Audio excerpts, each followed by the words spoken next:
Okay, so hi all, welcome to easy it B academy. Easy it B അക്കാഡമിയുടെ പുതിയൊരു വീഡിയോയിലേക്ക് എല്ലാവരെയും സ്വാഗതം ചെയ്യുന്നു. അപ്പം നമ്മൾ എത്തിയിട്ടുള്ളത് നമ്മുടെ ഈ ആഴ്ചത്തെ പ്രധാനപ്പെട്ട കറണ്ട് അഫയേഴ്സ് എന്തെല്ലാമാണെന്നുള്ളത് ഒരു വീക്ക്ലി കറണ്ട് സെഷനിലൂടെ നമുക്ക് എന്ത് ചെയ്യാം, ഡിസ്കസ് ചെയ്യാം.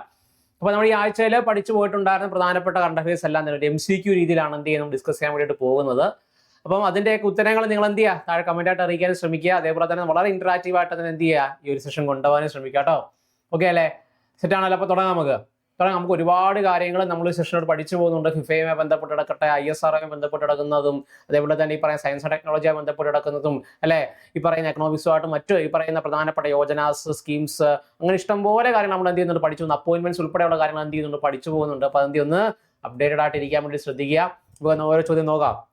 ഓക്കെ, ഇപ്പൊ നമ്മുടെ ആദ്യത്തെ ചോദ്യം എന്ന് പറയുന്നത് ചെസ് ചാമ്പ്യൻഷിപ്പുമായിട്ട് ബന്ധപ്പെട്ടതാണ്, സ്പോർട്സുമായി ബന്ധപ്പെട്ടതാണ്.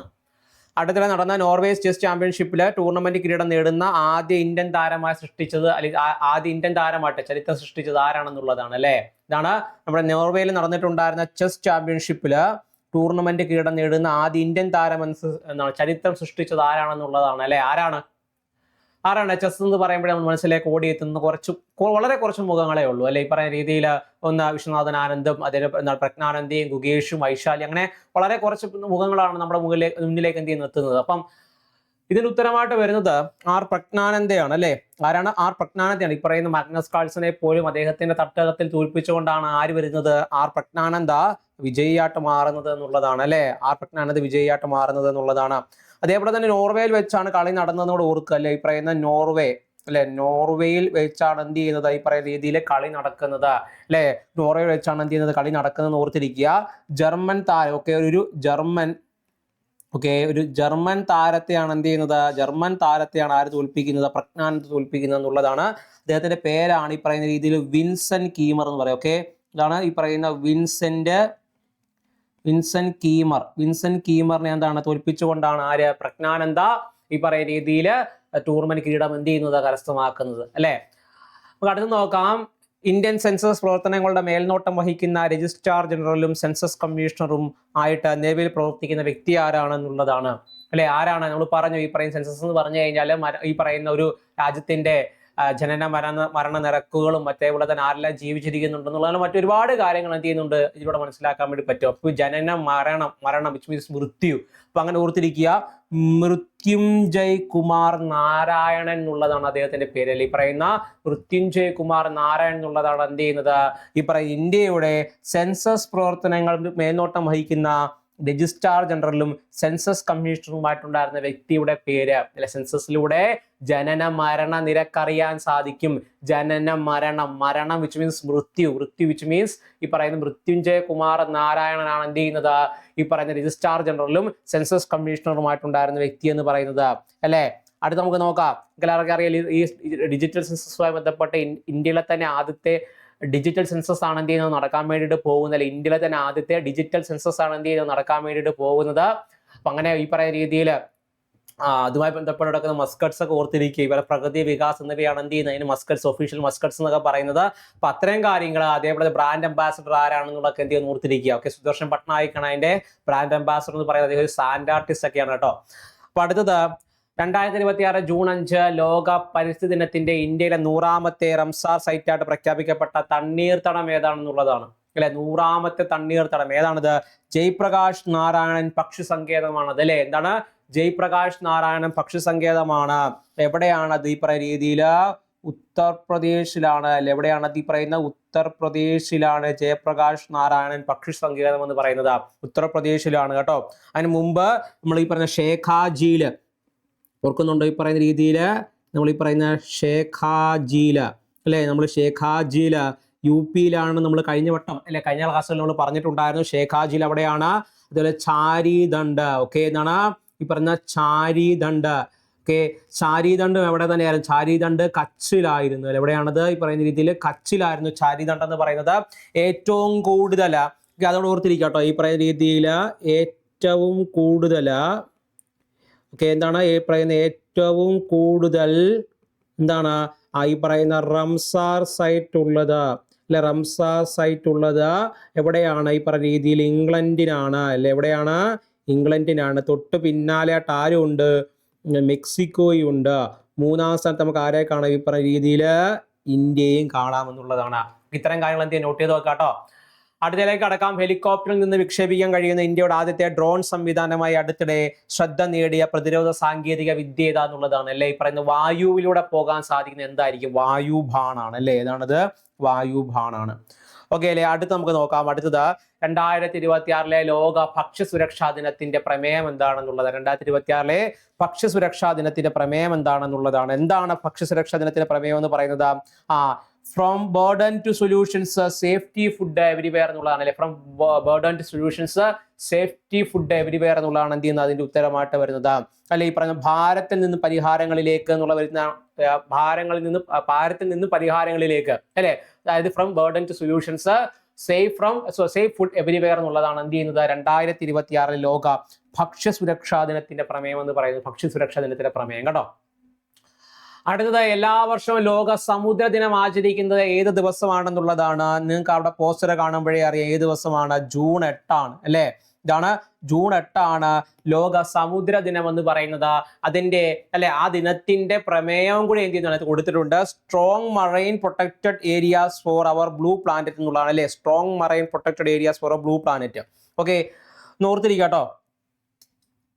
Okay, strong marine protected areas for our blue planet എന്നുള്ളതാണ് എന്ത് ചെയ്യുന്നത് തീമായിട്ട് വരുന്നത്. ഓക്കെ, ഒന്ന് പഠിച്ചു വെക്കുക കേട്ടോ.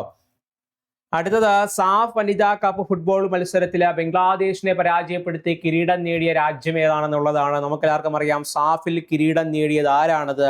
ഇന്ത്യയാണ് അല്ലെ. സാഫിൽ കിരീടം നേടിയത് ആരാണത്? ഇന്ത്യയാണ്. ആരെയാണ് തോൽപ്പിച്ചത്? ഈ പറയുന്ന ബംഗ്ലാദേശിനെയാണ് തോൽപ്പിച്ചത്. ഈ പറയുന്ന ആരെയാണ്? ഈ പറയുന്ന ബംഗ്ലാദേശിനെയാണ് എന്ത് ചെയ്യുന്നത്? നമ്മുടെ ഗോവയിൽ വെച്ചാണ് എന്ത് ചെയ്യുന്നത്? ഈ പറയുന്ന രീതിയിൽ ബംഗ്ലാദേശിനോട് എതിരായിട്ടാണ് നമ്മൾ കളിച്ചിട്ടുണ്ടായിരുന്നത്. ബംഗ്ലാദേശിനോട് എതിരെ കളിച്ച് ഇന്ത്യ വിജയിക്കുന്നു. എവിടെ വെച്ച് കളി നടന്നു ചോദിച്ചു കഴിഞ്ഞാൽ ഗോവയിൽ വെച്ച്, മഡ്ഗോവയിൽ വെച്ചാണ് എന്ത് ചെയ്യുന്നത് കളി നടക്കുന്നത് കേട്ടോ. മഡ്ഗോവയിൽ വെച്ചാണ് എന്ത് ചെയ്യുന്നത് കളി നടക്കുന്നത്. ഇന്ത്യ ഓർത്തിരിക്കുക. അടുത്തത് ജില്ലാ കോടതി കേസ് മാനേജ്മെന്റ് സംവിധാനവുമായി ബന്ധപ്പെട്ട് മികച്ച ഇ ഗവർണൻസിനുള്ള കേന്ദ്ര സർക്കാർ പുരസ്കാരം നേടിയ സ്ഥാപനം ഏതാണെന്നുള്ളതാണ് അല്ലെ. ജില്ലാ കോടതി കേസ് മാനേജ്മെന്റ് സംവിധാനവുമായി ബന്ധപ്പെട്ട മികച്ച ഇ ഗവർണൻസിനുള്ള കേന്ദ്ര സർക്കാർ പുരസ്കാരം നേടിയ സ്ഥാപനം ഏതാണെന്നുള്ളതാണ്.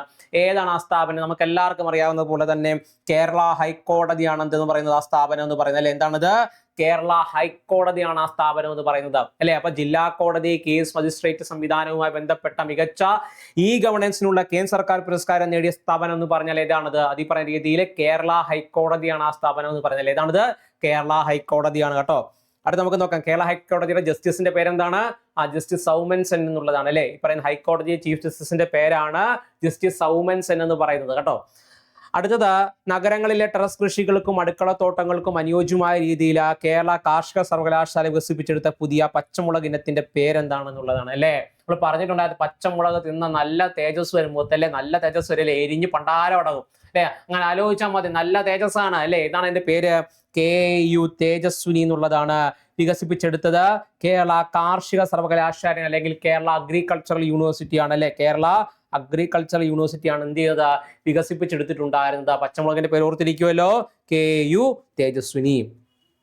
അടുത്തത് ദേശീയ പൗരത്വ രജിസ്റ്റർ തയ്യാറാക്കിയ ഇന്ത്യയിലെ ആദ്യ സംസ്ഥാനം ഏതാണെന്നുള്ളതാണ് അല്ലെ. ദേശീയ പൗരത്വ രജിസ്റ്റർ NRC തയ്യാറാക്കി ഇന്ത്യയിലെ ആദ്യത്തെ സംസ്ഥാനം ഏതാണ്? സംസ്ഥാനം അസാമാണ്. ആ സംസ്ഥാനം അല്ലെ. ഏതാണത്? അസാമാണ്. ഹിമന്ത ബിശ്വ ശർമ്മ പിന്നെയും അധികാരത്തിൽ കയറിയതോടുകൂടി തന്നെ അദ്ദേഹം NRC എന്ത് ചെയ്തു? കൊണ്ടുവന്നു. വിച്ച് മീൻസ് ദേശീയ പൗരത്വ രജിസ്റ്റർ എന്ത് ചെയ്തു? അദ്ദേഹം കൊണ്ടുവന്നു എന്നുള്ളതാണ് അല്ലെ. എന്താണ്? ദേശീയ പൗരത്വ രജിസ്റ്റർ ആര് കൊണ്ടുവന്നു? ഹിമന്ത ബിശ്വ ശർമ്മയുടെ സർക്കാർ എന്ത് ചെയ്യുന്നുണ്ട്? കൊണ്ടുവരുന്നുണ്ട്. അങ്ങനെ ഇന്ത്യയിലെ തന്നെ ആദ്യത്തെ പൗരത്വ രജിസ്റ്റർ സംവിധാനം തയ്യാറാക്കുന്ന സംസ്ഥാനമായിട്ട് എന്ത് മാറുന്നു? അസം മാറുന്നു. നിങ്ങൾക്ക് എല്ലാവർക്കും മാറി UCC അല്ലെ.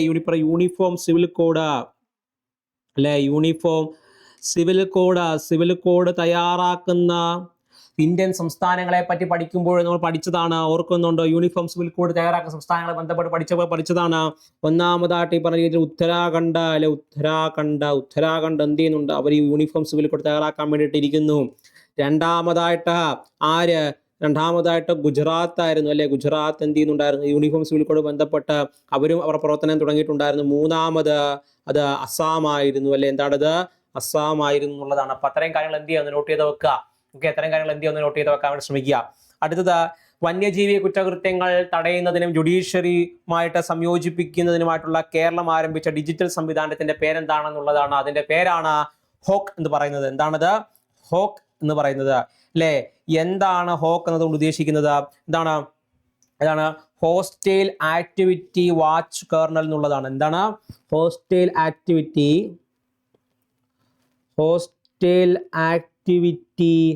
വാച്ച് കേർണൽ അല്ലെ.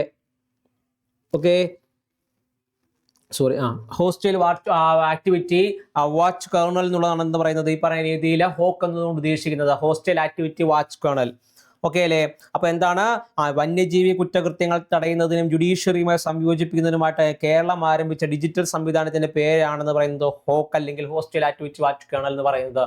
അടുത്തത് ഇന്ത്യൻ സീനിയർ ക്രിക്കറ്റ് ടീമിൽ ഇടം നേടുന്ന ഏറ്റവും പ്രായം കുറഞ്ഞ താരമെന്ന റെക്കോർഡ് സ്വന്തമാക്കിയത് ആരാണെന്നുള്ളതാണ്. ആരാണത്? വൈഭവ് സൂര്യവംശിയാണ് അല്ലേ. രാജസ്ഥാന് വേണ്ടിയിട്ട് കളിക്കുന്ന വൈഭവ് സൂര്യവംശിയാണ് എന്ത് ചെയ്യുന്നത്? ഈ ഒരു നേട്ടത്തിലേക്ക് ഉയരുന്നത് എന്നുള്ളതാണ്. ഈ പറഞ്ഞ അടുത്തിടെ IPL ഓറഞ്ച് ക്യാപ്പൊക്കെ സ്വന്തമാക്കിയ ഒരു യുവതാരമാണ് ആരെന്ന് പറയുന്നത്? വൈഭവ് സൂര്യവംശി എന്ന് പറയുന്നത് അല്ലെ. അടുത്തത് ആഗോള ഭക്ഷ്യ വ്യവസ്ഥിതിയുടെ സുസ്ഥിര പ്രവർത്തനത്തിനുള്ള ലോകത്തിലെ ഏറ്റവും വലിയ പരിസ്ഥിതി പുരസ്കാരമായ ഫുഡ് പ്ലാനറ്റ് പ്രൈസ് 2026 നേടിയ ഈ ആദ്യ ഇന്ത്യൻ സംരംഭം ഏതാണെന്നുള്ളതാണ്. അതാണ് APCNF എന്ന് പറയുന്നത് അല്ലെ. എന്താണത്? APCNF എവിടെയാണ് സ്ഥിതി ചെയ്യുന്നത്? ആന്ധ്രയിലാണ് അല്ലെ. എവിടെയാണത്?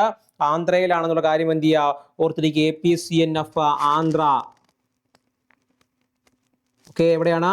ആന്ധ്രാപ്രദേശാണ് കേട്ടോ. ആന്ധ്രാപ്രദേശാണ്, ഓർത്തിരിക്കുക കേട്ടോ. ആന്ധ്രാപ്രദേശാണ് കേട്ടോ. അടുത്തത് ഇന്ത്യൻ വ്യോമസേനയുടെ പുതിയ വൈസ് ചീഫായിട്ട് നിയമിതനായ എയർ മാർഷൽ ആരാണെന്നുള്ളതാണ്. ഇന്ത്യൻ വ്യോമസേനയുടെ പുതിയ വൈസ് ചീഫായിട്ട് നിയമിതനായ എയർ മാർഷൽ ആരാണെന്നുള്ളതാണ്. നമ്മുടെ അടുത്ത് ആരും പറഞ്ഞു തന്നില്ലെങ്കിൽ നമുക്ക് എല്ലാവർക്കും അറിയാം ആരാണെന്നുള്ളത്. ഈ പറയുന്ന രീതിയിൽ എയർ മാർഷൽ അശുതോഷ് ദീക്ഷിത് ആണെന്നുള്ളത് അല്ലെ. ആരാണ്? എയർ മാർഷൽ അശുതോഷ് ദീക്ഷിത് ആണെന്നുള്ളത് നമുക്ക് എല്ലാവർക്കും അറിയാം അല്ലെ. എന്നാണ് ഇപ്പൊ സന്തോഷം കൊണ്ട് എന്താണ് സന്തോഷ് ശാസ്ത്ര കുഴിച്ചു എന്ന് പറഞ്ഞ് പഠിച്ചതാണ് ഇന്നലെ അല്ലെ. പറയുന്നതാണ് അശുതോഷ് ദീക്ഷിത് എന്ന് പറയുന്നത്. അശുതോഷ് ദീക്ഷിത് എന്ന് പറയുന്നത്. അപ്പൊ ഓർത്തിരിക്കുക, അശുതോഷ് ദീക്ഷിതിന്റെ പേരെന്ത് ചെയ്യുക? ഓർത്തിരിക്കുക. ഓക്കെ അല്ലേ. ഓക്കെ, ഞാൻ പറഞ്ഞു ഇന്നലെ പറഞ്ഞതാണ്.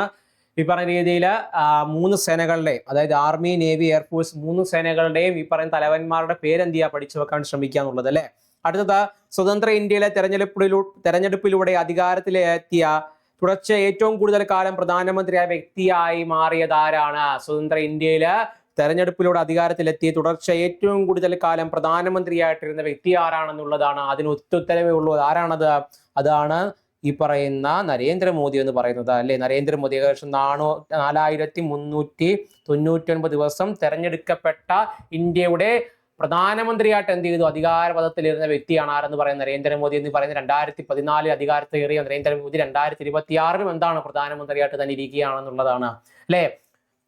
നെഹ്റുവിന്റെയും ഇന്ദിരാഗാന്ധിയുടെ റെക്കോർഡ് തിരുത്തിക്കൊണ്ടാണ് എന്ത് ചെയ്യുന്നത്? നരേന്ദ്രമോദി ഇന്ത്യയുടെ ഏറ്റവും കൂടുതൽ കാലം പ്രധാനമന്ത്രിയായിരുന്ന വ്യക്തിയായിട്ട് മാറുന്നത്. എന്നാൽ ഇന്ത്യയുടെ ഏറ്റവും കൂടുതൽ കാലം പ്രധാനമന്ത്രിയായിട്ടിരുന്ന വ്യക്തി ആരാണെന്ന് ചോദിച്ചു കഴിഞ്ഞാൽ ഒറ്റ ഉത്തരവേ ഉള്ളൂ. അതാണ് ജവഹർലാൽ നെഹ്റു എന്ന് പറയുന്നത് അല്ലെ. ഈ പറയുന്ന 1947 മുതൽ 51 വരെയുള്ള കാലഘട്ടങ്ങളിൽ ഇലക്ഷൻ ഒന്നും നടക്കുന്നില്ല. അതുകൊണ്ട് തന്നെ അന്നും ഈ പറയുന്ന ഇന്ത്യ പോലുള്ള മഹാരാജ്യത്തിന്റെ പ്രധാനമന്ത്രിയായിട്ടിരുന്ന വ്യക്തിയാണ് ആരെന്ന് പറഞ്ഞാൽ ഈ പറയുന്ന ജവഹർലാൽ നെഹ്റു എന്ന് പറയുന്നത്. അപ്പൊ അതുകൊണ്ട് തന്നെ ആ ഒരു റെക്കോർഡ് തിരുത്തുക എന്ന് പറഞ്ഞാൽ ഇച്ചിരി പാടുള്ള കാര്യമാണല്ലോ. 47, 48, 49, 50, 51 പോലുള്ള ഇത്രയും വർഷക്കാലത്തിന്റെ പിന്നെ റെക്കോർഡ് തിരുത്തുക എന്ന് പറഞ്ഞാൽ എന്താണ്? ഇച്ചിരി പ്രയാസമുള്ള ഒരു കാര്യം തന്നെയാണ് അല്ലെ. അപ്പൊ എനിക്ക് ഓർത്തിരിക്കുക ഇത് ഓർത്തിരിക്കുക. നരേന്ദ്രമോദി കേട്ടോ തെരഞ്ഞെടുക്കപ്പെട്ട പ്രധാനമന്ത്രി. തെരഞ്ഞെടുക്കപ്പെട്ട പ്രധാനമന്ത്രിയാണ് ആരെന്ന് പറയുന്നത്? എപ്പോൾ? നരേന്ദ്രമോദി. ഓക്കെ, അതിനുശേഷമാണ് ഇലക്ഷൻ നടക്കുന്നതും വലിയ ഭൂരിപക്ഷത്തോടു കൂടി തന്നെ കോൺഗ്രസ് അധികാരത്തിൽ വരുന്നതും ഇപ്പൊ ജവഹർലാൽ നെഹ്റു എന്ത് ചെയ്യുന്നത്? പ്രധാനമന്ത്രിയായിട്ട് മാറുന്നത് അല്ലെ. 51 ശേഷം നടക്കുന്ന ഇലക്ഷനിലൂടെ തന്നെയാണ് അല്ലെ. ഓർത്തിരിക്കാട്ടോ. അപ്പൊ ഈ പറയുന്ന രീതിയിൽ ഏറ്റവും കൂടുതൽ കാലം തെരഞ്ഞെടുക്കപ്പെട്ട പ്രധാനമന്ത്രിയായിട്ട് ആ സ്ഥാനത്തിരുന്ന വ്യക്തി ആരാണ്? നരേന്ദ്രമോദിയാണ്. പിന്നെ state of India's environment 2026 report പ്രകാരം 2025 അതിതീവ്ര കാലാവസ്ഥ പ്രതിഭാസങ്ങൾ കാരണം ഏറ്റവും കൂടുതൽ ആളുകളെ മാറ്റിപ്പാർപ്പിക്കേണ്ടി വന്ന സംസ്ഥാനം ഏതാണ്? അല്ലെ. കാലാവസ്ഥാ വ്യതിയാനം മൂലം ഏറ്റവും കൂടുതൽ ആളുകളെ മാറ്റിപ്പാർപ്പിക്കേണ്ടി വന്ന സംസ്ഥാനം എന്ന് പറഞ്ഞു കഴിഞ്ഞാൽ ഒറ്റ ഉത്തരമേ ഉള്ള ഏതാണത്? ആന്ധ്രാപ്രദേശാണ് അല്ലെ. ഇതാണ് ആന്ധ്രാപ്രദേശ്. ആന്ധ്രാപ്രദേശ് നമ്മൾ 2-3 വട്ടം കേൾക്കും കേട്ടോ. ഇവര് പേര് നമ്മൾ 2-3 വട്ടം കേൾക്കും കേട്ടോ. കാരണം ആന്ധ്രാപ്രദേശിനെ പറ്റി പഠിക്കാനുണ്ട് നമുക്ക്. ഓക്കെ, ആന്ധ്രാപ്രദേശിനെ പറ്റി പറയുന്ന 3-4 ചോദ്യങ്ങൾ പഠിക്കുന്നുണ്ട്. അപ്പൊ അതൊക്കെ ക്ലബ് ചെയ്ത് വെച്ച് പഠിക്കാൻ ശ്രമിക്കുക കേട്ടോ. ഓക്കെ അല്ലെ. ഇപ്പൊ state of India's environment 2026 report പ്രകാരം 2025 അതിതീവ്ര കാലാവസ്ഥ പ്രതിഭാസങ്ങൾ കാരണം ഏറ്റവും കൂടുതൽ ആളുകളെ മാറ്റിപ്പാർപ്പിക്കേണ്ടി വന്ന സംസ്ഥാനം എന്ന് പറഞ്ഞത് ആന്ധ്രാപ്രദേശ് ആണ്. അടുത്തത് 2026 ജൂൺ 15 മുതൽ 17 വരെ നടക്കുന്ന 52ാമത് G7 ഉച്ചകോടിക്ക് ആതിഥേയത്വം വഹിക്കുന്ന രാജ്യം ഏതാണെന്നുള്ളതാണ്. അത് ഫ്രാൻസ് ആണ് അല്ലെ. ഏതാണ്? ഫ്രാൻസ് ആണ്. ഫ്രാൻസ് നടക്കുന്ന ഉച്ചകോടിയിൽ നമ്മുടെ പ്രധാനമന്ത്രി നരേന്ദ്രമോദി എന്താണ് പറയുന്ന രീതിയിൽ ക്ഷണിച്ചിട്ടുണ്ട് എന്നുള്ളതാണ് അല്ലെ. ക്ഷണിച്ചിട്ടുണ്ട് അല്ലെ. എന്നാൽ ഇപ്പൊ G7 ഈ രാജ്യങ്ങളിൽ ഇന്ത്യ അല്ലെ ഈ പറയുന്ന ഇന്ത്യ ഒരു അംഗമാണോ? അല്ല അല്ലെ. ഇന്ത്യ ഒരു അംഗമല്ല. G7 എന്ന് പറഞ്ഞാൽ 7 രാജ്യങ്ങളുടെ കൂട്ടായ്മയാണ്. അതിനകത്ത് ഈ പറയുന്ന രീതിയിൽ US വരും, UK വരും, ജർമ്മനി വരും അല്ലെ, ജർമ്മനി വരും, ഇറ്റലി വരും, ഫ്രാൻസ് വരും, കാനഡ വരും, പിന്നെ ആര് വരും? ജപ്പാനും വരും അല്ലെ. ജപ്പാനും വരും. ഓക്കെ, ഇത്രയും രാജ്യങ്ങൾ കൂട്ടായ്മയാണെന്ന് പറയുന്നത് G7 എന്ന് പറഞ്ഞാൽ G7 പറഞ്ഞ ഇത്രയും രാജ്യങ്ങളുടെ കൂട്ടായ്മയാണ്. നിങ്ങൾ ജ്യൂസ് വിത്ത് ഗേൾ ഫ്രണ്ട് എന്ന് പറഞ്ഞാൽ എന്ത് പഠിച്ചു നോക്കുക. ജ്യൂസ് വിത്ത് ഗേൾ ഫ്രണ്ട്. ഓക്കെ, ജ്യൂസ് വിത്ത് ഗേൾ ഫ്രണ്ട് നമ്മൾ പലപ്പോഴും നമ്മുടെ ക്ലാസ്സിൽ നമ്മുടെ പിള്ളേർ തന്നെ ഉണ്ടാക്കിയിട്ടുണ്ടായ ഒരു കോഡാണ് ജ്യൂസ് വിത്ത് ഗേൾ ഫ്രണ്ട് എന്ന് പറഞ്ഞാൽ അല്ലെ. ജ്യൂസ് വിത്ത് ഗേൾ ഫ്രണ്ട്. അപ്പൊ അതിനകത്ത് തന്നെ ഈ പറയുന്ന 7 രാജ്യങ്ങളുടെ പേര് എന്ത് ചെയ്യും നിങ്ങൾക്ക് ഇവിടെ കിട്ടും. ഓക്കെ ഓക്കെ അല്ലേ. കൂടെ വെച്ച് ഓർത്തിരുന്നാൽ മതി. ഓക്കെ, ഇതെല്ലാവർക്കും അറിയാവുന്നൊരു കോഡാണ്. ഓക്കെ, അത് വെച്ച് എന്ത് ഓർത്തിരിക്കുക. അടുത്തത് ഇന്ത്യൻ വനിതാ റഗ്ബി ടീമിൽ ഇടം നേടുന്ന ആദ്യ മലയാളി താരം ആരാണെന്നുള്ളതാണ്. ആരാണ് ആ മലയാളി താരം അല്ലെ. പേര് കേട്ടാൽ തന്നെ പെട്ടെന്ന് പിടികിട്ടും ആരാണ്. ഈ പറയുന്ന രീതിയിൽ KP ആതിരയാണ്. നമ്മൾ പഠിച്ചതാണ് KP ആതിരയുടെ പേര് അല്ലെ. എന്താണ്? KP ആതിര. ഇന്ത്യൻ വനിതാ റഗ്ബി ടീമിൽ ഇടം നേടുന്ന മലയാളിയാണ് ആരെന്ന് പറഞ്ഞാൽ KP ആതിര എന്ന് പറഞ്ഞാൽ വെറും മലയാളിയല്ല, ആദ്യ മലയാളിയാണ് ആരെന്ന് പറഞ്ഞാൽ KP ആതിര എന്ന് പറയുന്നത്. KP ആതിര. അടുത്തത് NFHS 6 റിപ്പോർട്ട് പ്രകാരം ഇന്ത്യയിൽ ഏറ്റവും കുറഞ്ഞ മൊത്തം ഫെർട്ടിലിറ്റി നിരക്ക് രേഖപ്പെടുത്തിയ കേന്ദ്രഭരണ പ്രദേശം ഏതാണ്? കേന്ദ്രഭരണ പ്രദേശം എന്ന് പറഞ്ഞാലേ നമുക്ക് പെട്ടെന്ന് പിടികിട്ടും അല്ലെ. ഏതാണത്? ഈ പറയുന്ന രീതിയിൽ ആൻഡമാൻ നിക്കോബാർ ദ്വീപുകളാണ് അല്ലെ. എവിടാണ്? ആൻഡമാൻ നിക്കോബാർ ദ്വീപുകളാണ്. ഏറ്റവും കുറവ് ആളുകളുള്ളത് എവിടേക്കായിരിക്കാം? ഒന്നെങ്കിൽ ലക്ഷദ്വീപില് അല്ലെങ്കിൽ ആൻഡമാനില് അല്ലെ. അപ്പൊ നമുക്ക് എന്തിലേക്ക് എത്തിച്ചേരാം? ആൻഡമാൻ നിക്കോബാർ ദ്വീപുകളിലേക്ക് എന്ത് നമുക്ക് ഉത്തരമായിട്ട് എത്തിച്ചേരാം. അവിടെയാണ് ഏറ്റവും കുറവ് ഫെർട്ടിലിറ്റി റേറ്റ് അല്ലെങ്കിൽ പറഞ്ഞ ഫെർട്ടിലിറ്റി നിരക്ക് കുറവുള്ള കേന്ദ്രഭരണ പ്രദേശം എന്ന് പറയുന്നത് അല്ലെ. ഈ പറയുന്ന ഫെർട്ടിലിറ്റി നിരക്ക് കുറവുള്ള കേന്ദ്രഭരണ പ്രദേശം എന്ന് പറഞ്ഞാൽ ഏതാണത്? ആൻഡമാൻ ആൻഡ് നിക്കോബാർ ദ്വീപുകളാണ് അല്ലെ. ആൻഡമാൻ ആൻഡ് നിക്കോബാർ ദ്വീപുകളാണെന്ന് എന്ത് ചെയ്യുക? പഠിച്ചു വെക്കുക. ഓക്കെ അല്ലെ. ആൻഡമാൻ ആൻഡ് നിക്കോബാർ ദ്വീപുകളാണ്. ഓക്കെ, അടുത്ത് നോക്കാം. അടുത്താല് കേരളത്തിലെ സ്ത്രീകൾക്കും ട്രാൻസ്ജെൻഡറുകൾക്കും ബസ്സുകളിൽ സൗജന്യ യാത്ര അനുവദിക്കുന്നതിനായിട്ട് ആരംഭിച്ച പദ്ധതിയുടെ പേര് ഏതാണെന്നുള്ളതാണ് അല്ലെ. ഏതാണ്? ഇന്ദിരാ ഗ്യാരണ്ടി പ്രഖ്യാപിച്ചത് UDF സർക്കാർ. അതിന്റെ ഭാഗമായിട്ട് കൊണ്ടുവന്നത് ഏതാണ്? പ്രിയദർശിനി എന്ന് പറയുന്ന പരിപാടിയാണ്, പദ്ധതിയാണ്. അതായത് സ്ത്രീകൾക്കും ട്രാൻസ്ജെൻഡേഴ്സും ഓർഡിനറി ബസ്സുകളിൽ യാത്ര ചെയ്യാനുള്ള സൗകര്യം ഒരുക്കി കൊടുക്കുന്നു അല്ലെ. അത്രയേ ഉള്ളൂ. നിങ്ങൾക്ക് എല്ലാവർക്കും അറിയാവുന്ന ഒരു പ്രോഗ്രാമാണ്. അതുകൊണ്ട് അത്രയും വലിച്ചു നീട്ടുന്നില്ല. എന്ത് ചെയ്യാം? അടുത്തതിലേക്ക് പോവാം. അടുത്തത് മെക്സിക്കോ, USA, കാനഡ എന്നീ പറയുന്ന 3 രാജ്യങ്ങളിൽ സംയുക്തമായി ആതിഥേയത്വം വഹിക്കുന്ന 2026 23ാമത് ഫിഫ വേൾഡ് കപ്പില് 48 ടീമുകൾ പങ്കെടുക്കുന്നു. ഈ ടൂർണമെന്റിൽ ആകെ ദൈർഘ്യവും മത്സരങ്ങളുടെ എണ്ണവും എത്രയാണെന്നുള്ളതാണ് അല്ലെ. നല്ല സ്പെസിഫിക് ആയിട്ട് ഒരു ചോദ്യമാണ്. മെക്സിക്കോ, US, കാനഡ എന്നീ 3 രാജ്യങ്ങളിൽ സംയുക്തമായി ആതിഥേയത്വം വഹിക്കുന്ന 2026 23ാമത് ഫിഫ വേൾഡ് കപ്പില് അല്ലെ ഏകദേശം 48 ടീമുകൾ എന്ത് ചെയ്യുന്നുണ്ട്? പങ്കെടുക്കുന്നുണ്ട്. ഈ ടൂർണമെന്റിലെ ആകെ ദൈർഘ്യവും മത്സരങ്ങളുടെ എണ്ണം എത്രയാണെന്നുള്ളതാണ്. ഏകദേശം 1148ഓളം വരുന്ന കളിക്കാർ പങ്കെടുക്കുന്ന 48 ടീമുകൾ പങ്കെടുക്കുന്ന ആ ഒരു മത്സരത്തില് 39 ദിവസങ്ങളിലായിട്ട് 104 മത്സരങ്ങളാണ് എന്ത് ചെയ്യുന്നത് നടക്കുക. 39 ദിവസങ്ങളിലായിട്ട് 104 മത്സരങ്ങളാണ് എന്ത് ചെയ്യുന്നത് നടക്കാൻ വേണ്ടിയിട്ട് ഇരിക്കുന്നത് അല്ലെ. അടുത്ത കഴിഞ്ഞാൽ അടുത്ത എന്താണ്? ബാഹുബലി എന്ന വിളിപ്പേരിൽ അറിയപ്പെടുന്ന ഇന്ത്യയുടെ ഏറ്റവും കരുത്തുറ്റ വിക്ഷേപണ വാഹനമായ റോക്കറ്റ് ഏതാണ്? ഇതിന്റെ നിർമ്മാണവും വിക്ഷേപണവും സ്വകാര്യ മേഖല കൈമാറാൻ ISRO തീരുമാനിച്ചിട്ടുണ്ട്. അതൊരു പോയിന്റ് ആണ് കേട്ടോ. അതൊരു എന്താണ്? ഒരു പോയിന്റ് ആണ് അല്ലെ. അതൊരു പോയിന്റ് ആയിട്ട് എന്ത് പഠിച്ചു വെക്കുക. അപ്പൊ എന്താണത്? ബാഹുബലി എന്ന വിളിപ്പേരിൽ അറിയപ്പെടുന്ന ഇന്ത്യയുടെ ഏറ്റവും കരുത്തുറ്റ വാഹനമായ റോക്കറ്റ് ഏതാണെന്നുള്ളതാണ് ചോദിച്ചിരിക്കുന്നത്. അതിന്റെ നിർമ്മാണം ഒരു പ്രൈവറ്റ് സെക്ടറിലേക്ക് എന്താണ് മാറ്റാൻ ISRO തീരുമാനിച്ചിരിക്കുന്നു. ഒരു കമ്പനി ഒന്നും വന്നിട്ടില്ല ഇതുവരെ. അവരെന്താണ് ഈ പറയുന്നതിന് വേണ്ടിയിട്ട് പ്രൈവറ്റ് സെക്ടേഴ്സിനെ ക്ഷണിച്ചിട്ടുണ്ട്. അപ്പൊ അങ്ങനെയെങ്കിൽ ആ റോക്കറ്റിന്റെ പേരെന്താണ്? LVM-3 എന്നുള്ളതാണ് അല്ലെ. എന്താണ് LVM-3 എന്നുള്ളതാണ് അല്ലെ. CMS-03 സാറ്റലൈറ്റ് ഉൾപ്പെടെ, നേവിയുടെ CMS-03 സാറ്റലൈറ്റ് ഉൾപ്പെടെ, അമേരിക്കയുടെ ബ്ലൂബേർഡ് സാറ്റലൈറ്റ് ഉൾപ്പെടെ എല്ലാം തന്നെ എന്ത് ചെയ്യുന്നത്? ബഹിരാകാശത്തേക്ക് എത്തിച്ചിട്ടുണ്ടായിരുന്ന കൂറ്റൻ റോക്കറ്റ് ആണെന്ന് പറഞ്ഞാൽ LVM-03 എന്നറിയപ്പെടുന്ന ലോഞ്ച് വെഹിക്കിൾ Mark 3 റോക്കറ്റ് എന്ന് പറഞ്ഞു കഴിഞ്ഞാൽ അല്ലെ. ഇതാണ് ലോഞ്ച് വെഹിക്കിൾ Mark 3 റോക്കറ്റ് എന്ന് പറഞ്ഞു കഴിഞ്ഞാൽ. അടുത്തത് താഴെ പറയും പ്രസ്താവനകൾ പരിഗണിക്കുമല്ലോ. ഏതൊക്കെയാണ്? 2026 ഫിഫ ലോകകപ്പ് 3 രാജ്യങ്ങളിലായിട്ടാണ് നടക്കുന്നത്. ശരിയല്ലേ? ആണ്. അടുത്തതോ 2026 ലോകകപ്പിൽ 48 ടീമുകൾ പങ്കെടുക്കും. 48 ടീമുകൾ പങ്കെടുക്കും. ഏതാണ്? ശരിയല്ലേ? അടുത്തത് ടൂർണമെന്റിൽ ആകെ 104 മത്സരങ്ങൾ ഉണ്ടായിരിക്കും. ശരിയല്ലേ? പിന്നെ അത് ഏതൊക്കെയാണ് ശരി വരുന്നത്? 1, 2, 3 എന്ത് ശരിയായിട്ട് വരിക അല്ലേ? ഓക്കെ, അടുത്ത് നമുക്ക് നോക്കാം.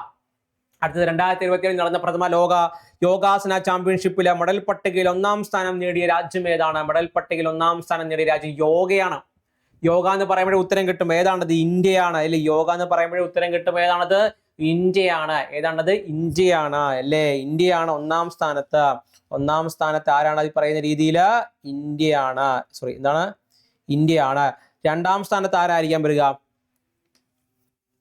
ഓക്കെ, ആരായിരിക്കും 2-ാം സ്ഥാനത്ത്? ഈ പറയുന്ന രീതിയിൽ സിംഗപ്പൂർ ആണ് 2-ാം സ്ഥാനത്ത്. 3-ാം സ്ഥാനത്തോ അർജന്റീനയാണ് അല്ലെ? അർജന്റീനയാണെന്ന് പറഞ്ഞാല് 3-ാം സ്ഥാനത്ത് വരിക. അർജന്റീന 3-ാം സ്ഥാനത്ത്. 1-ാം സ്ഥാനത്ത് ഇന്ത്യ, 2-ാം സ്ഥാനത്ത് സിംഗപ്പൂർ, 3-ാം സ്ഥാനത്ത് അർജന്റീന. ഓക്കെ, പഠിച്ചു നോക്കുമല്ലോ.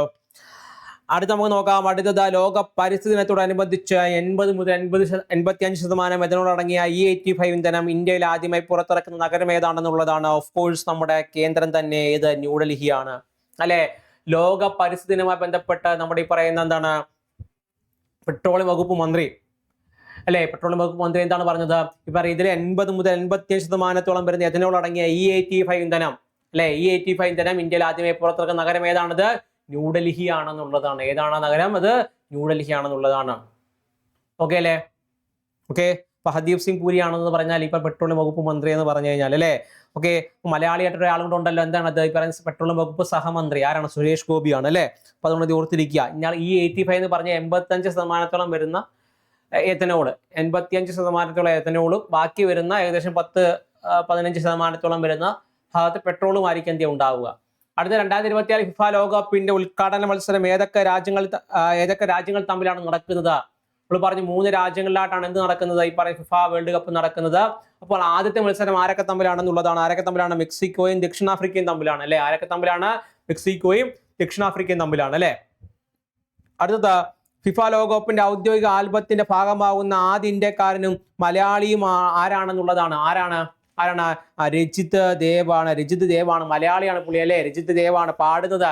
ഡായ് സോങ് ഈ പറയാൻ പാടുന്ന ആരൊക്കെയാണ്? ഷക്കീറയും അതേപോലെ ബർണാബോയുമാണ് കേട്ടോ. ബർണാബോയുമാണ്. ഓക്കെ, അടുത്തത് സ്ത്രീകളുടെയും കുട്ടികളുടെയും സുരക്ഷ ഉറപ്പാക്കുന്നതിനായിട്ട് സിംഗപ്പൺ എന്ന പ്രത്യേക വനിതാ ദൗത്യസേന രൂപീകരിച്ച സംസ്ഥാനം ഏതാണത്? തമിഴ്നാടാണ് അല്ലെ? നമ്മുടെ വിജയണ്ണനാണ് ഇത് ഉദ്ഘാടനം ചെയ്തത്. അടുത്തത് കൈരളി കലാസമിതിയുടെ സാഹിത്യ പുരസ്കാരത്തിന് അർഹമായ പ്രമുഖ എഴുത്തുകാരി. കലാസമിതിയുടെ സാഹിത്യ പുരസ്കാരത്തിന് അർഹമായ പ്രമുഖ എഴുത്തുകാരി ആരാണെന്നുള്ളതാണ്. ആരായിരിക്കും അത്? ഓഫ് കോഴ്സ് നമുക്ക് എല്ലാവർക്കും അറിയാവുന്ന പോലെ തന്നെ സാറാ ജോസഫ് ആണ് അല്ലെ? ആരാണ്? സാറാ ജോസഫ് ആണ്. കേന്ദ്ര സാഹിത്യ അക്കാദമി അവാർഡ്, കേരള സാഹിത്യ അക്കാദമി അവാർഡ്, വയലാർ അവാർഡൊക്കെ നേടിയ വ്യക്തിയാണ് ആര്? സാറാ ജോസഫ് എന്ന് പറയുന്നത്. അവർക്ക് എന്തും കിട്ടി, കൈരളി അവാർഡും കിട്ടി എന്നുള്ളതാണ്. ഓക്കെ അല്ലെ? അടുത്തത് 2026 ജനസംഖ്യാ കണക്കെടുപ്പിന്റെ ഭാഗമായിട്ട് പൊതുജനങ്ങൾക്ക് സ്വയം വിവരങ്ങൾ ഓൺലൈനായി നൽകാൻ കഴിയുന്ന ആദ്യഘട്ട പ്രക്രിയ ഏത് പേരിലാണ് അറിയപ്പെടുന്നത്? സ്വന്തമായിട്ട് ചെയ്യാം, വിച്ച് മീൻസ് സെൽഫ് എന്യൂമറേഷൻ. ഏതാണ്? സെൽഫ് എന്യൂമറേഷൻ എന്നുള്ളതാണ് അല്ലെ? സെൽഫ് എന്യൂമറേഷൻ, സ്വന്തമായി ചെയ്യാൻ പറ്റുന്നത് സെൽഫ് എന്യൂമറേഷൻ. പിടികിട്ടുന്നുണ്ടോ? ഉത്തരം എന്താണ്? സെൽഫ് എന്യൂമറേഷൻ ആട്ടോ. എന്താണ്? സെൽഫ് എന്യൂമറേഷൻ ആണ്. ഇന്ത്യയിൽ ആദ്യത്തെ എന്താണ്? ഡിജിറ്റൽ സെൻസസ് ആണ് നടക്കാൻ പോകുന്നത്. എന്താണ്? ഡിജിറ്റൽ സെൻസസ് ആണ് എന്ത് നടക്കാൻ വേണ്ടിയിട്ട് പോകുന്നത്. ഇതിന്റെ മസ്കറ്റ്സ് ഓർമ്മയുണ്ടല്ലോ? പ്രഗതിയും വികാസവുമാണ്. പ്രഗതിയും വികാസവുമാണ് കേട്ടോ. പ്രഗതിയും വികാസവുമാണ് എന്ന് പറയുന്നത് അതിന്റെ മസ്കറ്റ്സ്. പ്രഗതി എന്ന് പറയുന്നത് ഫീമെയിൽ ആണ്, വികാസ് എന്ന് പറഞ്ഞാൽ മെയിലാണ്. ഓക്കെ അല്ലേ? അടുത്ത് നമുക്ക് നോക്കാം. 2026 ജൂൺ 12 അന്താരാഷ്ട്ര ബാലവേല വിരുദ്ധനത്തിന്റെ പ്രമേയം എന്താണ്? പഠിച്ചതാണ്. എന്താണ്? Red card to child labour, fair play for children, decent work for adults എന്നുള്ളതാണ് അല്ലേ? ഞാൻ red card to child labour, fair play for children, decent work for adults എന്നുള്ളതാണ് എന്ത് ചെയ്യുന്നത്? 2026 ജൂൺ 12 വിച്ച് മീൻസ് അന്താരാഷ്ട്ര ബാലവേല വിരുദ്ധനത്തിന്റെ പ്രമേയം എന്ന് പറയുന്നത്. അടുത്തത് റോഡ് അപകടങ്ങളിൽ പെടുന്ന ഇരകൾക്ക് സുവർണ മണിക്കൂറിനുള്ളിൽ വിച്ച് മീൻസ് ഗോൾഡൻ ഹവേഴ്സിനുള്ളിൽ അടിയന്തര വൈദ്യസഹായം ലഭ്യമാക്കാൻ സഹായിക്കുന്നവരെ പ്രോത്സാഹിപ്പിക്കുന്ന കേന്ദ്ര സർക്കാർ പദ്ധതിയുടെ പേരാണ് രാഹുവീർ സ്കീം എന്ന് പറഞ്ഞു കഴിഞ്ഞാൽ. എന്താണത്? രാഹുവീർ സ്കീം. അതിന്റെ ഭാഗമായിട്ട് എന്ത് കിട്ടും? പൈസ കിട്ടും അല്ലേ? ഇപ്പ രീതിയിൽ ആ വണ്ടി ഇടിച്ച് ഒരാളെ സഹായിക്കാൻ പോയി കഴിഞ്ഞാൽ നമുക്ക് എന്ത് കിട്ടും? പൈസ കിട്ടും. 10-25,000 എന്ത് ചെയ്യും? പൈസ കിട്ടുകയും ചെയ്യും. അതേപോലെ തന്നെ കൂടുതൽ ആളുകളെ സഹായിക്കുന്ന വ്യക്തികളെ, തിരഞ്ഞെടുക്കപ്പെടുന്ന വ്യക്തികൾക്ക് എന്ത് കിട്ടും? ഈ പറയുന്ന രീതിയിൽ നാഷണൽ അവാർഡുകളൊക്കെ എന്ത് ചെയ്യും, നൽകപ്പെടുകയും ചെയ്യും എന്നുള്ളതാണ് അല്ലേ. അപ്പൊ അതിന്റെ കൂടെ തന്നെ മറ്റൊരു ഘടകം ഓർത്തിരിക്കുക, PM റാഹത്ത്. ഓക്കെ, PM റാഹത്ത് എന്ന് പറഞ്ഞ സ്കീമുണ്ട്. PM റാഹത്ത് എന്ന് പറഞ്ഞു കഴിഞ്ഞാൽ ഓർക്കുന്നുണ്ടോ? ഇപ്പൊ റാഹത്ത് എന്ന് പറഞ്ഞാൽ എന്താണ് ഈ പറയുന്നത്, ഇതിൽ road accident victims hospitalisation and assured treatment എന്നുള്ളതാണ് ഇപ്പൊ റാഹത്ത് എന്ന് പറഞ്ഞു കഴിഞ്ഞാൽ അല്ലെ. ഈ പറയുന്ന road accident victims hospitalisation and assured treatment എന്നുള്ളതാണ് റാഹത്ത് എന്ന് പറഞ്ഞു കഴിഞ്ഞാൽ. അത് എന്താണ്, കേന്ദ്ര സർക്കാർ പദ്ധതിയാണ്. തമ്മിൽ തിരിഞ്ഞു പോകുന്നത്. ഇത് റാഹുവീർ ആണ്, റാഹുവീർ, ഇത് റാഹത്ത്. ഇത് ആക്സിഡന്റിൽ പെടുന്നവരെ എന്ത് ചെയ്യുക, ചികിത്സിക്കാൻ പെടുന്നവരെ വേണ്ടുന്ന എന്താണ്, ചികിത്സ അല്ലെ. പറയുന്ന ചികിത്സയാണ് എന്ത് ചെയ്യുന്നത് പറയുന്നത്. അടുത്തത്, രാജ്യത്തുടനീളം 100 ലോകോത്തര ഇൻഡസ്ട്രിയൽ പാർക്കുകൾ വികസിപ്പിക്കുന്നതിനായിട്ട് ആരംഭിച്ച പുതിയ കേന്ദ്ര പദ്ധതി ഏതാണ് ആ പദ്ധതിയുടെ പേര്? ഭവ്യ എന്നുള്ളതാണ് പദ്ധതിയുടെ പേര്. എന്താണ് ഭവ്യ എന്നുള്ളതാണ് ആ പദ്ധതിയുടെ പേര് അല്ലെ. എന്താണ് ഭവ്യ? അതായത് ഭാരതീയ ഔദ്യോഗിക വികാസ് യോജന അല്ലെ. ഭാരത് ഔദ്യോഗിക വികാസ് യോജന.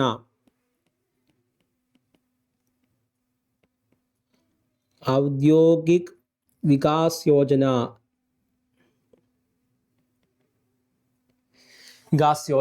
ഓക്കെ അല്ലെ. അടുത്ത നമുക്ക് നോക്കാം, ഇന്ത്യയിലെ അക്കൗണ്ട്സ് അഗ്രിഗേറ്റർ സംവിധാനത്തിന്റെ RBI അംഗീകരിച്ച ഔദ്യോഗിക സെൽഫ് റെഗുലേറ്ററി ഓർഗനൈസേഷന്റെ പേരെന്താണെന്നുള്ളതാണ് നമ്മളെ സഹായിക്കുക, വിച്ച് മീൻസ് സഹമതി ഫൗണ്ടേഷൻ അല്ലെ. അതായത് ഇന്ത്യയിലെ അക്കൗണ്ട്സ് അഗ്രിഗേറ്റർ സംവിധാനത്തിന്റെ RBI അംഗീകരിച്ച ഔദ്യോഗിക SROയുടെ അല്ലെങ്കിൽ സെൽഫ് റെഗുലേറ്ററി ഓർഗനൈസേഷന്റെ പേരെന്താണെന്നുള്ളതാണ്. അതിന്റെ പേരാണ് സഹമതി ഫൗണ്ടേഷൻ എന്ന് പറഞ്ഞാൽ അല്ലെ. നമ്മളിതെല്ലാം ഡെയിലി കറണ്ട് അഫയേഴ്സ് പഠിച്ചു പോയതാണ്. അതൊരു റിവൈസ് എന്ന രീതിയിലാണ് എന്ത് നമ്മൾ വീക്ക്ലി കറണ്ട് അഫയേഴ്സ് സെക്ഷൻ ചെയ്യുന്നത് കേട്ടോ. ഓക്കെ, അപ്പൊ അടുത്ത് നോക്കാം. അടുത്തത്, മൊറോക്കോയിലെ മറാക്കേഷിൽ നടന്ന 6ാമത് global conference on elimination of child labour അംഗീകരിച്ച പുതിയ ആഗോള മാർഗരേഖ ഏതാണ്? നമ്മൾ കഴിഞ്ഞ കൂടെ പഠിച്ചതേ ഉള്ളൂ, മറന്നു പോകരുത്. ഇതിന്റെ പേര് പറഞ്ഞ എന്താണ്? മറാക്കേഷ് ഗ്ലോബൽ ഫ്രെയിംവർക്ക് ഫോർ ആക്ഷൻ എന്നുള്ളതാണ്. പറഞ്ഞു വലിയ രീതിയിലൊന്നും ചോദ്യം വരത്തില്ല, ചിലപ്പോൾ ഡയറക്റ്റ് ആയിട്ട് ചോദ്യങ്ങൾ വരാനുള്ള സാധ്യതയുള്ള ഭാഗം കൂടിയാണ് ഇപ്പം മറാക്കേഷ് ഗ്ലോബൽ ഫ്രെയിംവർക്ക് ഫോർ ആക്ഷൻ എന്ന് പറഞ്ഞു കഴിഞ്ഞാൽ അല്ലെ.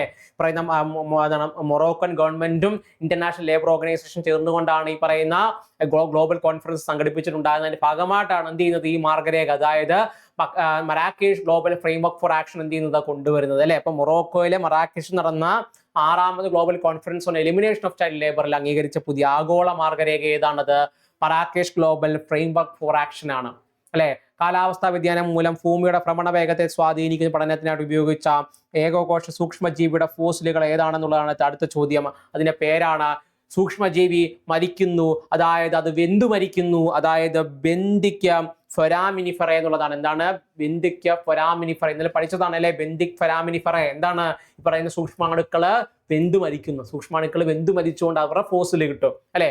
അപ്പൊ ഇന്നലെ ചോദ്യം ചോദിച്ചിട്ടുണ്ടായിരുന്നു ഈ പറയുന്ന രീതിയിലെ ഫോസിലുകളോട് ബന്ധപ്പെട്ട് എങ്ങനെയാണ് ഇതിന്റെ പഠനം നടത്തുക എന്നുള്ളത് അല്ലെ. എങ്ങനെയാണ് ഇതിന്റെ പഠനം നടത്തുക എന്ന് ചോദിച്ചു കഴിഞ്ഞാൽ, ഈ പറയുന്ന ജീവി, അതായത് ഈ പറയുന്ന ബെന്തിക് ഫൊരാമിനിഫറ മരിച്ചു കഴിഞ്ഞ ശേഷം എന്തായി മാറും? ഇതിനകത്ത് കാൽഷ്യം ഉണ്ട് കേട്ടോ. ഈ ഒരു ജീവിയുടെ ഉള്ളിൽ കാൽഷ്യം ഉണ്ട്. അപ്പൊ അതെന്ത് ചെയ്യും, മരിച്ചു കഴിയുമ്പോൾ കാൽഷ്യം ഡെപ്പോസിറ്റ് ചെയ്യും. ഓക്കെ, അതെന്ത് ചെയ്യും, ഈ പറയുന്ന രീതിയിൽ ചെറിയായിട്ട് ഈ പറയുന്ന കടലിൽ അടിത്തട്ടി പോയി വീഴും.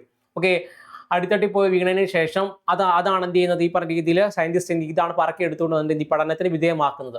അപ്പൊ പഠനത്തിന് വിധേയമാക്കുന്ന സമയങ്ങളിൽ ഇതിനകത്ത് ഈ പറയുന്ന ഓക്സിജന്റെ അളവ്, ഓക്സിജന്റെ അളവ് എത്രത്തോളം ഈ പറയുന്ന കാൽഷ്യം ഡെപ്പോസിഷൻ നടന്നിട്ടുണ്ട് അല്ലെ. അപ്പൊ അതൊക്കെ വെച്ചിട്ടാണ് ഇവർ ഈ പറയുന്ന രീതിയിൽ ആ സമയങ്ങളിൽ ഇപ്പോൾ ഓരോ വർഷം കഴിയുമ്പോഴേക്കും പുതുതായിട്ട് കാൽഷ്യം ഡെപ്പോസിഷനും അതേപോലെ തന്നെ ഓക്സിജന്റെ കണ്ടന്റൊക്കെ വ്യത്യാസം വരുന്നത്. അപ്പൊ അത് വെച്ചിട്ട് അവർക്ക് അറിയാൻ വേണ്ടി പറ്റും ഈ പറഞ്ഞ രീതിയിൽ ഈ ഒരു സൂക്ഷ്മാണു അവിടെ ഉണ്ടായ സമയത്ത് കടലിന്റെ ഇത്ര താപനില ഉണ്ടായിരുന്നു അല്ലെ, എത്രത്തോളം താപനില ഉണ്ടായിരുന്നു, അതേപോലെ തന്നെ ഈ പറഞ്ഞ രീതിയിൽ ആ താപനിലയിലാണോ ഈ പറയുന്ന ഷെല്ലുകൾ രൂപപ്പെട്ടിട്ടുണ്ടായിരുന്നത്, അങ്ങനെയെങ്കിൽ കടലിന്റെ താപനില അതായത് കുറവാണോ കൂടുതലാണോ, അതേപോലെ തന്നെ ഈ പറഞ്ഞ രീതിയിൽ അങ്ങനെയുള്ള കാര്യങ്ങൾ അറിയാൻ വേണ്ടി പറ്റും. ഓക്കെ, അപ്പൊ താപനിലയൊക്കെ വെച്ച് അറിഞ്ഞു കഴിഞ്ഞാൽ ഈ പറയുന്ന രീതിയിൽ എത്രത്തോളം ഈ പറയുന്ന ഗ്ലോബൽ വാർമിങ്ങിന്റെ എഫക്റ്റ് കൂടിയിട്ടുണ്ട്, വെള്ളത്തിന് ചൂട് കൂടിയിട്ടുണ്ടെങ്കിൽ ഈ പറഞ്ഞ രീതിയിൽ കറക്കത്തിന് എന്തെങ്കിലും ബാധകമായിട്ട് മാറും എന്നൊക്കെ എനിക്ക് പറ്റും അറിയാൻ വേണ്ടി പറ്റും. ഓക്കെ, അങ്ങനെയാണ് അത് എന്ത് കണ്ടുപിടിക്കുന്നത് കേട്ടോ, അങ്ങനെയാണ് അത് കണ്ടുപിടിക്കുന്നത്. ഓക്കെ, അപ്പൊ അതിന്റെ പേരാണ് ബെന്തിക് ഫൊരാമിനിഫറ എന്ന് പറഞ്ഞാൽ അല്ലെ. ബെന്തിക് ഫൊരാമിനിഫറ എന്ന് പറഞ്ഞു കഴിഞ്ഞാൽ ആ സൂക്ഷ്മജീവിയുടെ ഫോസിലുകളാണ് എന്ത് അറിയപ്പെടുന്നത് കേട്ടോ. ഫോസിലുകൾക്കല്ല, ആ സൂക്ഷ്മജീവിയാണെന്ന് പറയുന്നത് എന്തെന്ന് പറയുന്നത് ബെന്തിക് ഫൊരാമിനിഫറ എന്നറിയപ്പെടുന്നത്. പ്രധാനമായിട്ടും ഇത് ഭ്രമണ വേഗതയെ സ്വാധീനിക്കുന്ന പഠനവുമായി ബന്ധപ്പെട്ടാണ് ആരെ പഠിക്കുന്നത്, ഈ പറഞ്ഞ ബെന്തിക് ഫൊരാമിനിഫറയെ പഠിക്കുന്നത്. അടുത്തത്, ഭൂമിയിൽ നിന്ന് ഏകദേശം 90 പ്രകാശവർഷം അകലെ സ്ഥിതി ചെയ്യുന്ന ഭൂമിക്ക് സമാനമായ അന്തരീക്ഷം ഉള്ളതുമായിട്ട് കണ്ടെത്തിയ എക്സോ പ്ലാനറ്റ് ഏതാണെന്നുള്ളതാണ്. അതിന്റെ പേരാണ് ടോയ് എന്ന് പറഞ്ഞാൽ അല്ലേ. ടോയ് 1, 2, 3, 1B എന്ന് പറഞ്ഞ കഴിഞ്ഞ ക്ലാസ്സിൽ ചോദിച്ചിട്ടുണ്ടായിരുന്നു എന്താണ് ടോയ് എന്നുള്ളത്. ഓക്കെ, എന്താണ് ടോയ് എന്നുള്ളത്? ടോയ് എന്ന് പറഞ്ഞാൽ ടെസ്റ്റ് ഒബ്ജക്റ്റ് ഇൻട്രസ്റ്റ് എന്നുള്ളതാണ്, ടെസ്റ്റ് ഒബ്ജക്റ്റ് ഇൻട്രസ്റ്റ് എന്നുള്ളതാണ് കേട്ടോ. ഇന്നലെ പറഞ്ഞുകൊണ്ട് നോക്കി വെച്ചതാണ്. ടെസ്റ്റ് ഒബ്ജക്റ്റ് ഇൻട്രസ്റ്റ് എന്നുള്ളതാണെന്ന് പറഞ്ഞു കഴിഞ്ഞാൽ ഈ പറയുന്ന രീതിയിൽ TOI എന്നതുകൊണ്ട് ഉദ്ദേശിച്ചത് ടെസ്റ്റ് ഒബ്ജക്റ്റ് ഇൻട്രസ്റ്റ് എന്ന് പറഞ്ഞു കഴിഞ്ഞാൽ നാസയാണ് ആ പേര് നൽകുന്നത്. ഓക്കെ, നാസയാണ് പേര് നൽകുന്നത്. ഇനി എന്താണ് ടെസ് എന്ന് ചോദിച്ചു കഴിഞ്ഞാൽ ട്രാൻസിസ്റ്റിംഗ് എക്സോ പ്ലാനറ്റ് സർവേ സാറ്റലൈറ്റ് എന്നുള്ളതാണ് കേട്ടോ. ഈ പറഞ്ഞ രീതിയിൽ ട്രാൻസിസ്റ്റിംഗ് എക്സോ പ്ലാനറ്റ് സർവേ സാറ്റലൈറ്റ് എന്നുള്ളതാണ് ടെസ് എന്ന് പറഞ്ഞു കഴിഞ്ഞാൽ. പിന്നെ ഈ പറയുന്ന ടെസ്റ്റിനകത്ത് ഈ പറഞ്ഞ എക്സോ പ്ലാനറ്റ് എന്ന് ഉദ്ദേശിക്കുന്നത് സൗരയൂഥത്തിന് പുറത്തുള്ള മറ്റൊരു ഗ്രഹം എന്നുള്ള രീതിയിലാണ് ഈ പറയുന്ന രീതിയിൽ ടെസ് എന്ന് ഉദ്ദേശിക്കുന്നത്. ടെസ്റ്റ് ഒബ്ജക്റ്റ് ഇൻട്രസ്റ്റ് എന്നുള്ളതാണ് TOI എന്ന് പറഞ്ഞു കഴിഞ്ഞാൽ നാസയാണ് ഈ പേര് നൽകുന്നത് കേട്ടോ. അതാണ് TOI. പിടിയിട്ടുന്നുണ്ടോ? പിന്നെ നമ്മുടെ അടുത്ത് സംശയം ചോദിച്ചായിരുന്നു, അതിന്റെ ഉത്തരവാണ് കേട്ടോ അത്. അടുത്തത് താഴെ പറയുന്ന പ്രസ്താവനകൾ പരിശോധിക്കുക. എന്താണ് അറിയേണ്ടത്? 2026 ഫിഫ ലോകകപ്പിന്റെ ഉദ്ഘാടന മത്സരം മെക്സിക്കോയിലും ദക്ഷിണാഫ്രിക്കയിലുമായിട്ടാണ്. ഉദ്ഘാടന മത്സരം മെക്സിക്കോയും ദക്ഷിണാഫ്രിക്കയും തമ്മിലാണ്. ഓക്കെ അല്ലേ? അടുത്തത് ഫിഫ ലോകകപ്പിന്റെ ഔദ്യോഗിക ആൽബത്തിന് ഇടം നേടുന്ന ആദ്യ മലയാളിയാണ് രജിത ദ്വീപ്. കറക്റ്റ് ആണ്. 3 ഫിഫ ലോകകപ്പുകൾ വേദിയായ ആദ്യ സ്റ്റേഡിയമാണ് ആസ്ട്രക് സ്റ്റേഡിയം എന്ന് പറയാം. ശരിയല്ലേ? അല്ലേ? ശരിയല്ലേ? ഈ പറയും 3 ഫിഫ ലോകകപ്പുകൾക്ക് വേദിയായ സ്റ്റേഡിയം അല്ലേ മെക്സിക്കോയിലെ ആസ്ട്രക് എന്ന് പറഞ്ഞാലല്ലേ മെക്സിക്കോയിലെ ആസ്ട്രക് സ്റ്റേഡിയം എന്ന് പറഞ്ഞു കഴിഞ്ഞാൽ അല്ലേ? അപ്പൊ 3 ശരിയാണ്. അല്ല എന്താണ്? 3 ശരിയാണ് കേട്ടോ. അപ്പൊ അതേപോലെ തന്നെ നമ്മുടെ ഈ പറയുന്ന സംഗീത ഒരു ചോദ്യം ചോദിച്ചിട്ടുണ്ടായിരുന്നു ഈ പറയുന്ന രീതിയിൽ. എന്താണ് നമ്മുടെ